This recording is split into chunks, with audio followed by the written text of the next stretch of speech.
ఈ కథడ్రల్ పక్కనే Glasgow necropolis అనే ఒక విక్టోరియన్ సిమెట్రీ ఉంది. ఇది 191 ఇయర్స్ ముందు ఎస్టాబ్లిష్ చేశారంట.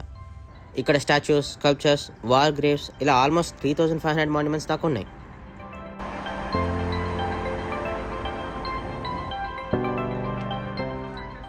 నెక్స్ట్ మేము రిలీజియస్ మ్యూజియంకి వెళ్ళాం. ఇక్కడ వరల్డ్లో ఉన్న అన్ని రిలీజియన్స్ గురించి, వాళ్ళ ఆర్ట్ గురించి చాలా డీటెయిల్గా పెట్టారు.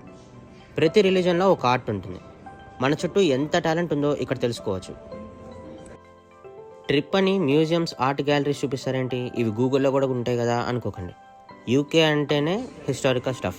ఆల్మోస్ట్ ప్రతి కంట్రీ హిస్టరీలో వీళ్ళ ఫేస్ ఒక్కటైనా ఉంటుంది. రాజుల కాలం నాటి రూల్స్ ఇప్పటికీ ఫాలో అవుతారు.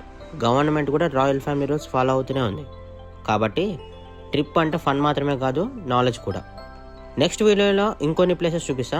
ఈ వీడియో మీకు నచ్చినట్లయితే లైక్ చేయండి, షేర్ చేయండి and keep supporting us. Thank you.